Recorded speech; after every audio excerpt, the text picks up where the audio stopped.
चितवत रउआ हेरत नाही, हम चितवत रउआ हेरत नाही, हम चितवत रउआ हेरत नाही, हम चितवत रउआ हेरत नाही।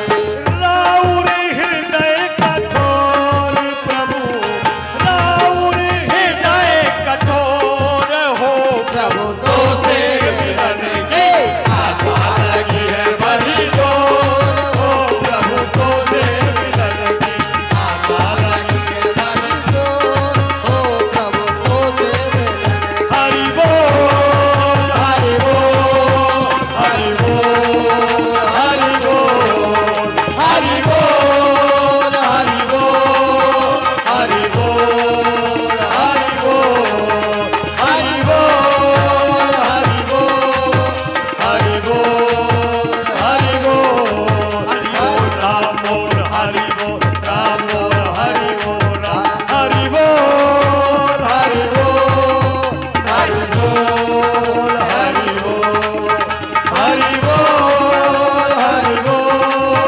हरि बोल हरि बोल। गुरु भाइयों, क्या कहूँ? ये तो भगवान का भजन करते करते समाधि में लीन हो रहे हैं। अब क्या किया जाए गुरु भाई? अब इन्हें जगाना ठीक नहीं है, हाँ हाँ बैठे रहने दो, प्रभु आकर स्वयं जगाएंगे। ठीक है। वो आश्रम पर आ रहे हैं इनके पास। ठीक है, चलो चलते हैं। तब रघुनाथ जी निकट चली आए, देख दशरथ मुनि जन भाए,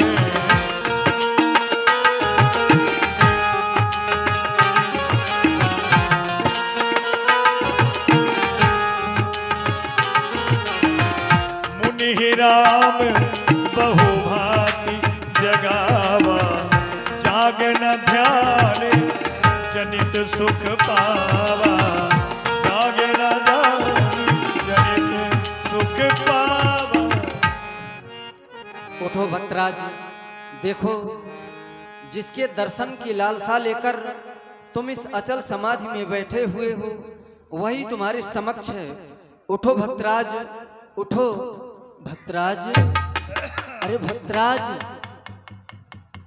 यह तो साधारण नहीं उठने वाली, कुछ दूसरा ही प्रकार इनके लिए अपनाना चाहिए। भूप रूप तब राम दुरावा, हृदय चतुर्भुज रूप दिखावा, मुनिया कुलाए उठा तब कैसे, विकल हीन मन फनी बिन जैसे।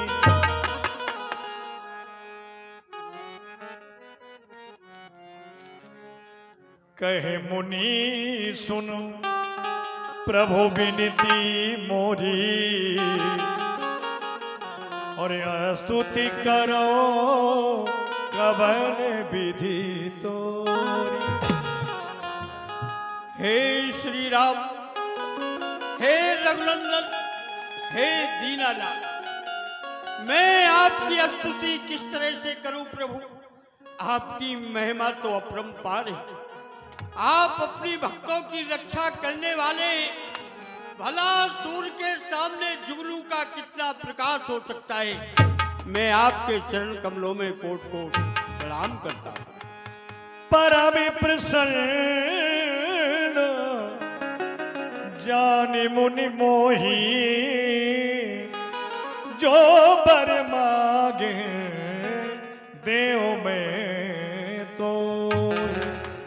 हे मुनिया, मुझे परम प्रसन्न जानकर जो इच्छा हो वरदान मांग लो, मैं देने के लिए तैयार हूँ। कहे मुनि बर में कब हो न जाचा, समुझ न परे झूठ का साचा। हे श्री राम, वरदान तो मैं जानता भी नहीं हूं कि वरदान क्या होता है। वरदान खट्टा होता है या मीठा होता है, झूठा होता है या सच्चा होता है। तुम ही नीक लागे रघुराई, सो मोहि देहु दास की नाई। हे राम, हे रघुनंदन, जो भी आपको अच्छा लगे सो बस आप अपने सेवक को प्रदान कर दें। अविरल भगति विरत विज्ञाना, अविरली भगति विरत विज्ञाना, हो ताति गुण शील निधाना, हो तात गुण शील निधाना। तुम अविरल भक्ति, ज्ञान, वैराग्य, विज्ञान के प्रगाढ़ समूह हो जाओ एवं मस्त। प्रभु जो दीन सो मैं बर पावा, अब सो देहू मोहि जो भावा। हे प्रभु, आपने जो भी दिया सो एक सेवक ने प्रेम से ग्रहण किया, लेकिन जब आपने वरदान देने के लिए कहा ही है तो आप कृपा करके अपने सेवक को एक वरदान तो दे ही दीजिए। आज्ञा हो तो मांग लो। कहो क्या चाहते हो? अनुज जान की सहित प्रभु चाप बाण धरना, मम ही गगन इन दुईबी बसहु सदा निहका। हे श्री राम, जिस तरह से आप भगवान शंकर के हृदय रूपी मानसरोवर में हंसों के समान निवास करते हैं, उसी तरह हमारे हृदय रूपी आकाश में आप अनु लक्ष्मण के सहित मातेश्वरी जानकी के सहित कंधे पर धनुष्मान को धारण करके हमेशा चंद्रमा के समान निवास। एव मस्तक ही रमा निवासा, हरस चले कुंभज ऋषि पासा। एवं मस्त। अब प्रभु आप कहाँ जा रहे हैं? किस भक्त के ऊपर कृपा करने के लिए जा रहे हैं? कौन ऐसा भाग्यशाली है जिसके आश्रम पर आप भैया राम प्रकाश मिस्त्री जी 10 रुपया प्रभु के चरणों में। अब हम अगस्त ऋषि जी के यहाँ जाना चाहते हैं। अगस्त ऋषि के आश्रम पर? हाँ हाँ, अरे वो तो हमारे गुरुजी हैं, तुम्हारे गुरुजी हैं। हमारे गुरुदेव हैं वो। चलिए मैं आपको अपने साथ में गुरुजी के आश्रम पर ले जाऊं। चलो, पर ये बताओ, वो तुम्हारे गुरुजी हैं, हाँ। गुरु और शिष्य में इतनी दूरी, यद्यपि तुम्हें जब शिष्य हो तो उनके पास ही रहना चाहिए, समीप ही, पर तुम यहाँ गुरुदेव वहाँ, तो इतनी दूरी क्यों? ये बात आपकी बिल्कुल सत्य। अब दूरी क्यों है हमारी गुरुदेव से? तो गुरुजी का आश्रम भी दूर है। अच्छा। रास्ता भी चलते चलेंगे और हम आपको अपनी समस्या भी बताते चलेंगे कि मैं गुरुजी के पास में क्यों नहीं। ठीक है, चलो। हुआ क्या प्रभु, एक दिन हमारे गुरुजी के आश्रम पर बहुत मोटा जजमान आया। अच्छा, आषाढ़ का महीना था, शुक्ल पक्ष था। मोटा जजमान मतलब बड़ा जजमान आया। अच्छा अच्छा। उसकी अनुष्ठान होना था, कथा भागवत होनी थी। तो जजमान आया गुरुजी से, कहने लगा महाराज जुगल किशोर, हाँ, कुछ अनुष्ठान होना है, कथा भागवत होना है। हाँ। आपकी कृपा हो जाए, आप पधारे और आकर के कथा भागवत अनुष्ठान को पूर्ण करें। गुरुजी ने कहा ठीक है, तुम चलो, मैं आ रहा हूं। आ जाओ।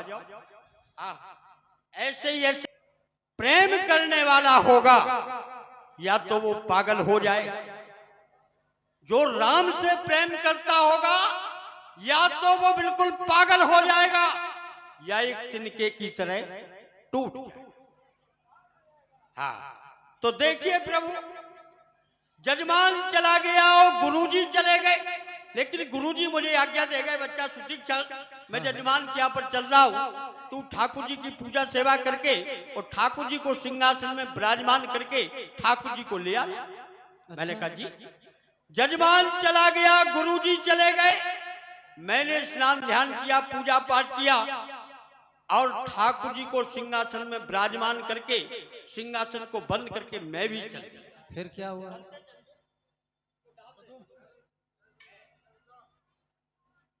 अब हुआ क्या प्रभु जी? क्या? रास्ते में चला जा रहा था, एक नदी का किनारा था, और नदी किनारे एक जामुन का वृक्ष लगा हुआ था। अच्छा। उस वृक्ष में पके पके ऐसे काले काले जामुन लगे हुए थे। देखिए प्रभु, हाँ हाँ हाँ। शीतल मंद सुगंध तीनों प्रकार की वायु चल रही थी। वृक्ष में जामुन लगे हुए थे। मैंने विचार किया क्यों ना जामुन तोड़ करके ठाकुर जी को भोग लगा दूं, क्योंकि पता नहीं जजमान की यहाँ पर कथा भागवत में कितनी देर हो जाएगी, हमारे ठाकुर जी भूखे रह जाए। फिर अब क्या बताऊं प्रभु, पेड़ पर में चढ़ना उतरना नहीं जानता था जिससे मैं जामुन तोड़ता। अरे केवल चढ़ना जानता था, उतरना नहीं जानता था। तब तो और कठिन समस्या हो हाँ। गई। फिर और हाथ में सोटा भी नहीं था जिससे मैं फलों को तोड़ लेता जामुन। मैंने विचार किया क्यों ना ठाकुर जी को वृक्ष के ऊपर चढ़ा दूं, ठाकुर जी अपनी इच्छा के अनुसार प्रसाद पालेंगे, अच्छा। मुझे भी दे दे। फिर चलते चलिए। 10 रुपया मनीष भगत आपकी ओर से भगवान की लीला में। अब देखिए प्रभु, मैंने सिंहासन को खोला, उसमें से ठाकुर जी को निकाला, गोल गोल काले काले शालग्राम भगवान। हाँ हाँ। हमने कहा जय हो प्रभु, आप इस वृक्ष के ऊपर चढ़ जाएं, भोग लगाएं और मुझे भी प्रसाद दें। तो मैंने ठाकुर जी को पकड़ के जैसे ही पेड़ के ऊपर उछाला तो ठाकुर जी नदी में चले गए कद्दोबोक। अरे मैंने विचार किया भाई भक्तों से गलती हो सकती है लेकिन भगवान से नहीं। पहले ठाकुर जी स्नान करेंगे, उसके बाद भोग लगाएंगे। हाँ हाँ। अब जितने ठाकुर जी सिंहासन में थे, मैंने सबके साथ में यही प्रतिक्रिया की, सबको फेंक दिया। सब ठाकुर जी नदी में चले गए। फिर 2-4 जामुन नीचे टूट करके आया। मैंने विचार किया ठाकुर जी तो नदी में डूब गए, अब बिना ठाकुर जी के जाऊंगा तो गुरु जी कहेंगे ठाकुर जी कहाँ हैं, और नहीं जाता हूं तो गुरु जी हमारी राह देख रहे होंगे कि सुचित्र ठाकुर जी को लेके आ रहा है, और ठाकुर जी नहीं होंगे तो अनुष्ठान पूजा किसकी होगी। हाँ हाँ। मैंने कहा क्या करूं, तो मैंने विचार किया कि जैसे ही तो गुरु जी के ठाकुर जी थे गोल गोल काले काले शालग्राम भगवान, अच्छा। और वैसे ही वो जामू थे। मैंने विचार किया भावना ही तो होना चाहिए, भाव ही तो होना चाहिए, इन्हीं को ठाकुर जी मान लूं, सिया राम मैं सब जग जान। मैंने 2 जामू लिया और उठा करके सिंहासन में रख लिया, उन्हीं को मस्तक झुका दिया। हमने जाओ शालग्राम भगवान, सिंहासन को बंद किया, धड़ से गुरु जी के पास पहुंच गया। अब देखा तो पूजा पाठ का सभी सामान तैयार था। अच्छा। गुरु जी बोले सुचिचार। मैंने कहा क्या है गुरु? बोले इतनी देर में क्यों आया? मैंने कहा क्या करूं, आश्रम पर कुछ साधु महात्मा आ गए, भोजन भंडारा बनाना पड़ा, ठाकुर जी की पूजा सेवा की, पंगत कराई संतों की, समय हो गया, अपराध को क्षमा कर। बोले बातें मत बना, ला ठाकुर जी कहाँ है? हमने गुरु जी को सिंहासन दे दिया। अच्छा। गुरु जी ने झट से सिंहासन को खोला और खोल करके ठाकुर जी को बाहर निकाला। एक पास में गंगा जल लेकर के ठाकुर जी को खूब स्नान कराया। बम बम बम बम बम। स्नान कराने के बाद में गुरु जी ने गंगा जल से एक बार पंचामृत लिया, दूध दही घी शहद शक्कर, फिर पंचामृत से स्नान कराया। स्नान कराने के बाद में गुरु जी ने पुनः गंगा जल लिया, एक बार फिर से ठाकुर जी को स्नान कराया। स्नान कराने के बाद में गुरु जी ने ऐसी शीतल स्वापी ली ठाकुर जी का आंग पोंछने के लिए। अच्छा। अब गुरु जी ने स्वापी में ठाकुर जी को रखा और रख करके पकड़ के जैसे ही रगड़ा लगाया तो गुठली ऊपर और छिलका गुरु जी के हाथ में। गुरु जी बोले सुचिकड़ा ठाकुर जी को क्या हो गया है? हमने कहा तुम्हारे ठाकुर जी सड़ गए। गुरु जी बोले ठाकुर जी की निंदा करता है, अपमान करता है, ठाकुर जी भी कभी गलते। हमने कहा गल जाते। बोले कैसे गलते? अब मैंने कहा भाई एक झूठ छुपाने के लिए 100 झूठ बोलना पड़ता है।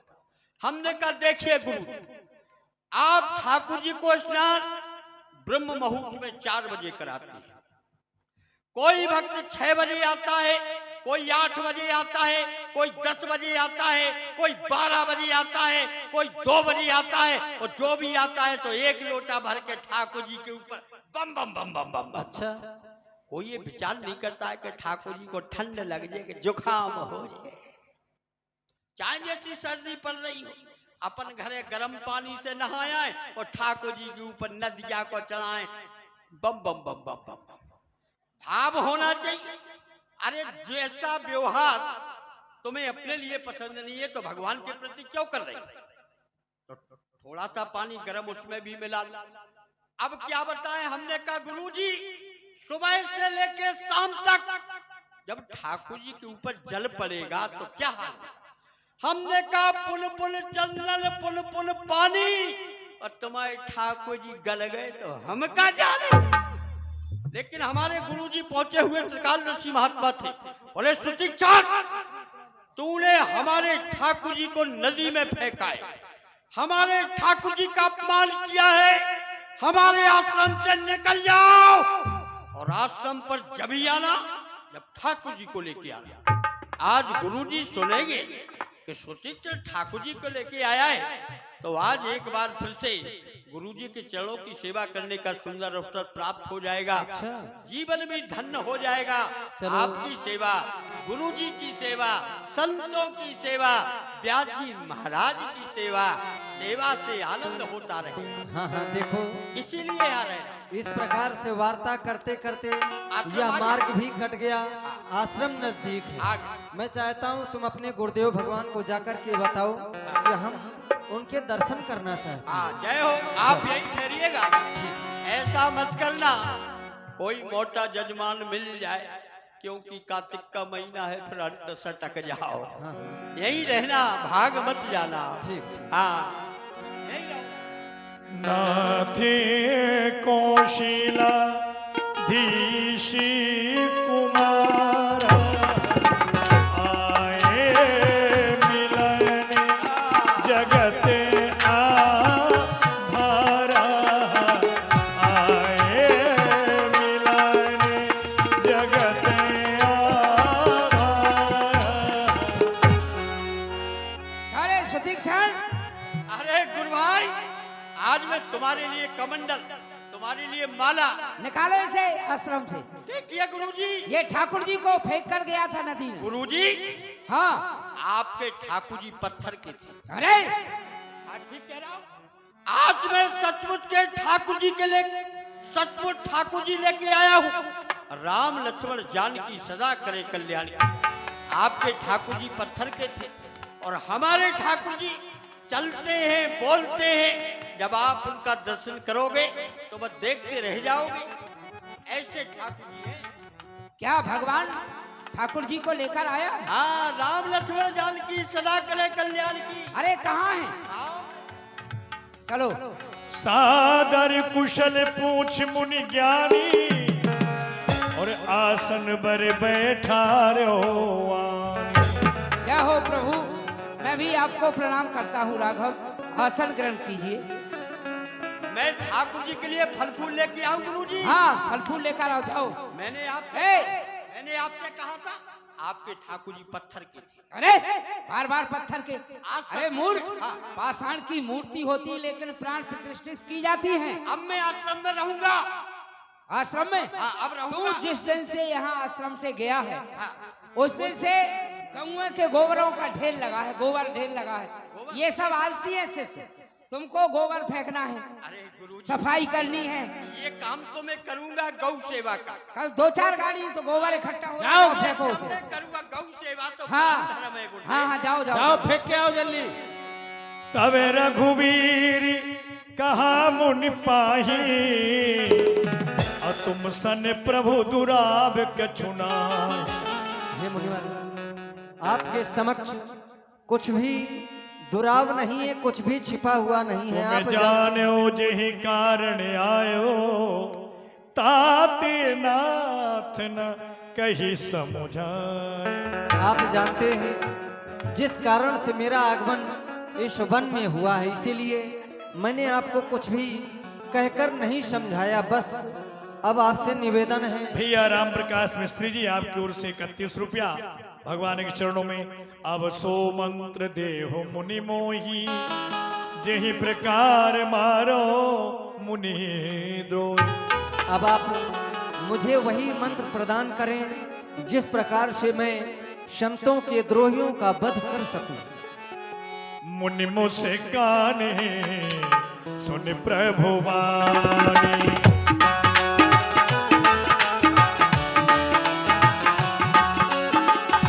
मुनि मुस्काने सुन प्रभु वाणी, पूछे नाथ मोहि का जानी।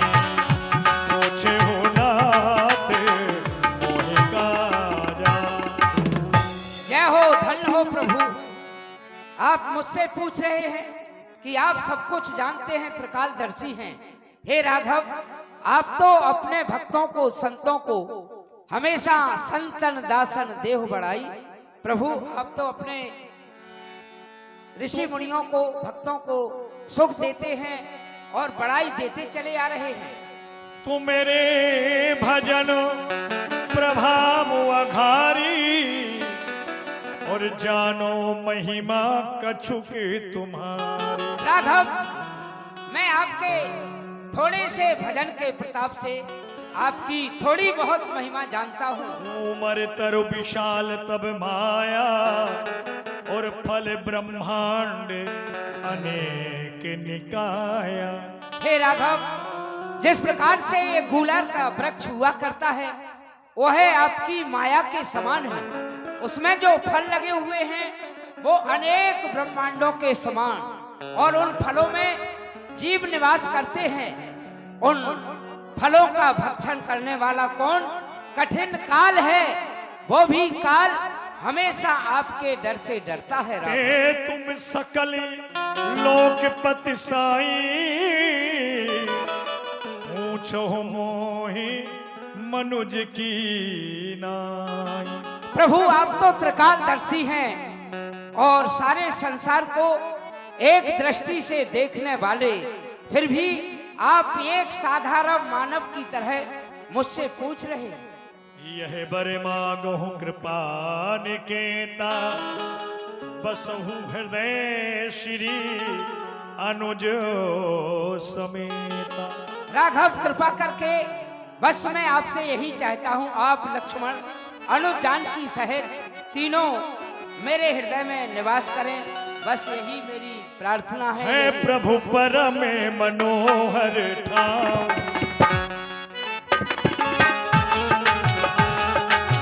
है प्रभु परम मनोहर ठाव। पावन पंच बटी तेहि नाव, पावन पंच बटी तेहि नाव, पावन पंच बटी तेहि नाव। प्रभु, यहाँ से थोड़ी सी दूर चलकर पंचवटी नामक एक बहुत सुंदर आश्रम है। आपके लिए ठहरने की उचित व्यवस्था। समीप में गोदावरी नदी बह रही है। तीनों प्राणी पर्णकुटी बनाकर वहां पर ठहरिएगा। प्रभु, जय हो। चले